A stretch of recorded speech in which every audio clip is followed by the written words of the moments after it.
చెలరేగిపోతుంది. Marketing CCI అధికారులతో కుమ్మక్కై అక్రమ దందాకు తెరలేపారు. అమాయక రైతుల వద్ద నుంచి తక్కువ ధరకు పత్తిని కొనుగోలు చేసి సీసీఐకు అధిక ధరలకు అమ్ముకుంటూ లాభాలు గడిస్తున్నారు. రైతులకు దక్కాల్సిన మద్దతు ధరను తమ జేబులో వేసుకుంటున్నారు. ఇంత జరుగుతున్నా చోద్యం చూస్తున్న కాంగ్రెస్ ప్రభుత్వం పట్టించుకోకపోవడంపై రైతులు ఆగ్రహం వ్యక్తం చేస్తున్నారు.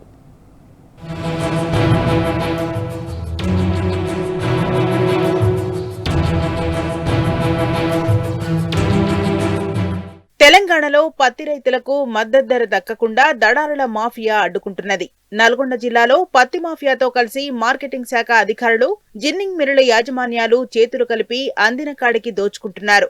ఏపీలోని గుంటూరు, పిడుగురాళ్ల, అద్దంకి, కర్నూలు, ఒంగోలు తదితర ప్రాంతాల నుంచి పెద్ద ఎత్తున పత్తి వ్యాపారులు తెలంగాణ పల్లెల్లో వాలిపోతున్నారు.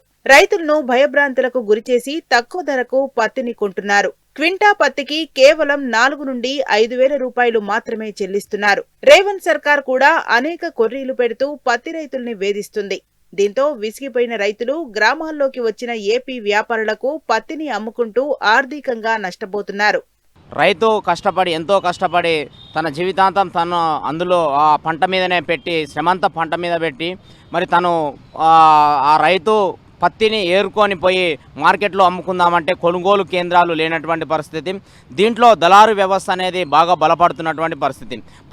రాష్ట్ర ప్రభుత్వం ఇప్పటికైనా ఎక్కడికక్కడనే మరి కొనుగోలు కేంద్రాలు ఏర్పాటు చేయాలని ఈ సందర్భంగా తెలియజేస్తున్నాం. రైతుల పక్షాన రైతుల అమాయకత్వాన్ని వ్యాపారులు క్యాష్ చేసుకుంటున్నారు. తప్పుడు తూకాలు పెట్టి తరుగు పేరుతో రైతుల్ని నిలువునా మోసం చేస్తున్నారు. జిన్నింగ్ మిల్లులు, మార్కెటింగ్ అధికారులు, సీసీఐ పత్తి కొనుగోలు కేంద్రాల నిర్వాహకులతో కుమ్మక్కైన మాఫియా రైతులకు దక్కాల్సిన రైతులు నేరుగా సీసీఐ కొనుగోలు కేంద్రాలకు పత్తిని తీసుకుపోతే 12% మాత్రమే తేమ ఉండాలని, పత్తి తెల్లగా గింజ పెద్దగా ఉండాలని కొర్రీలు పెడుతూ కొనడం లేదు. రైతులను తిరిగి వెనక్కి పంపిస్తున్నారు. దీంతో పాటు కపాన్ కిసాన్ యాప్లో నమోదు చేసుకుంటేనే పత్తిని కొంటామని సీసీఐ ఖరాఖండిగా చెబుతున్నది. కానీ తిరస్కరించిన పత్తిని వ్యాపారులు కొని సీసీఐకి తీసుకొని పోతే గంటల వ్యవధిలోనే కొంటున్నారు. బహిరంగంగా జరుగుతున్న ఈ వ్యవహారాన్ని కాంగ్రెస్ సర్కార్ చూసి చూడనట్లు ఉండటంపై రైతులు మండిపడుతున్నారు. తేమతో సంబంధం లేకుండా ఈ నల్గొండ జిల్లాలోని తడిసిన పత్తి మొత్తం కూడా ప్రభుత్వమే కొనుగోలు చేసి రైతుల్ని ఆదుకోవాల్సిన బాధ్యత ప్రభుత్వం మీద ఉంది. కానీ సీసీఐ వాళ్ళు పెట్టేటువంటి ఈ కొర్రీల వల్ల రైతులు నష్టపోతూ ఈరోజు వచ్చి ఈరోజు ఆటోల ద్వారా, లారీల ద్వారా వచ్చి గ్రామాలకి వచ్చి పత్తి రైతులు ఇంటి దగ్గరికి వచ్చి పత్తి రైతులు మభ్య పెడుతూ ఈరోజు దళారులు పత్తిని కొంటామన్నారు. జిల్లాలో వ్యాపారుల మాఫియాతో జిన్నింగ్ మిల్లులు కూడా చేతులు కలిపింది. రైతుల పేరిట ఫేక్ పాస్ పుస్తకాల్ని ఆన్లైన్లో నమోదు చేసి పత్తిని అమ్ముతున్నారు. కింటా పత్తిని 8,110 రూపాయలు చెల్లిస్తున్నది సీసీఐ.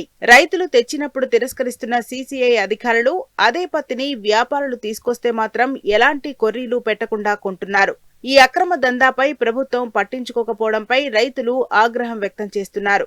మరోవైపు స్థానిక రైతుల్ని మచ్చిక చేసుకుని వారి పట్టా పాస్ పుస్తకాల్ని ఉపయోగించి సీసీఐలో వ్యాపారులు పత్తిని అమ్ముతున్నారనే ఆరోపణలు వినిపిస్తున్నాయి.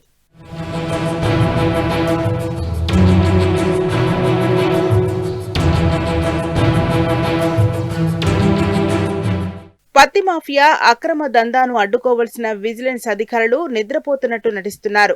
జిల్లా కలెక్టర్, జిల్లా మంత్రులు రైతుల బాధలను ఏమాత్రం పట్టించుకోవడం లేదు. ఇప్పటికైనా పత్తి మాఫియా ఆట కట్టించి సీసీఐ అధికారులపై చర్యలు తీసుకోవాలని డిమాండ్ చేస్తున్నారు అన్నదాతలు.